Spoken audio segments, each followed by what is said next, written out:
Welcome back. Just wanted to do a quick final video on the qt50, the niche kit for the qt50. As you can see, I screwed in some Allen head bolts into those coupler nuts just for shits and giggles. Anyways, what I discovered was even after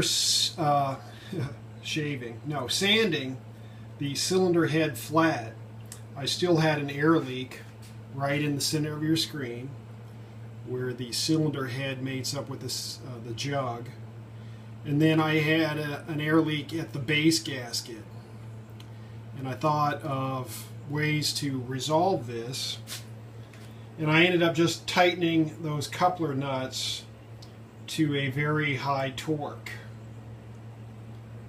at the risk of snapping the studs. And that seemed to solve that problem. And then, as you can see right here, I was looking through my drawer of cylinder heads, and this is an old niche cylinder head. And you might be able to tell, should be pretty obvious, that this one also had trouble sealing, as all that brown stuff is fuel oil mixture that seeped past the cylinder head gasket.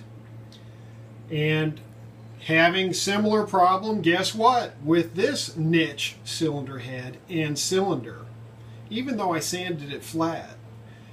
In my opinion, this means that the cylinder jug mating surface is not level or close to level.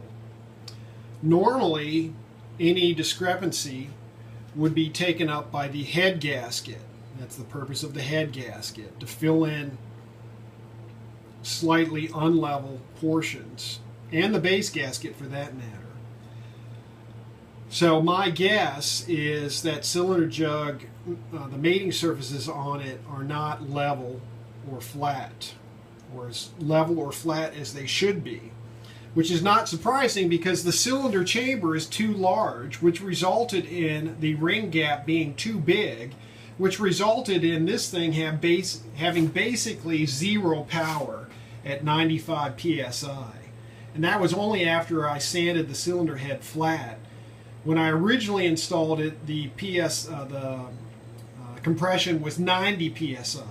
So basically, if I go up a slight incline, this thing works really hard, and acceleration is pretty much terrible, and top speed is like 25 miles an hour, which is slower than the stock 50cc top end that comes on the Yamaha standard. So basically, this is proven to be, except for its educational benefits to me and others, a complete waste of time and money, and I will be returning the kit. Not going to spend any more time on this other than to take it off and ship it back to whence it came. So maybe it was a bad batch, maybe it was just one defective unit, maybe others have had better luck with this particular kit. But I've actually bought 3 or 4 of these, and I don't think I've been successful on any of the niche kits. I mean, I've got this running, and only because I have vast amounts of experience with these things that I probably shouldn't have, was I able to overcome, at least, well, not really overcome, but at least work through the various issues that arose.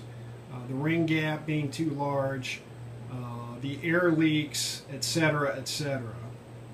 I probably got this jetted too rich because at full throttle or on full throttle runs, it only gets up to like 320 degrees. Actually gets hotter at just idle, which does kind of make sense. But anyways, I've spent enough time on this. It's time to move on. I think I'm just going to put, I actually took the original engine out, and this was a spare engine I have. I think I'll just swap engines and then first get rid of this kit, swap engines, and put it back into its stock form. And although this is a super nice qt50, I think I will let it go because I've had enough qt50s. This is my 8th qt50. You know, they're fun and all, but all I need is one.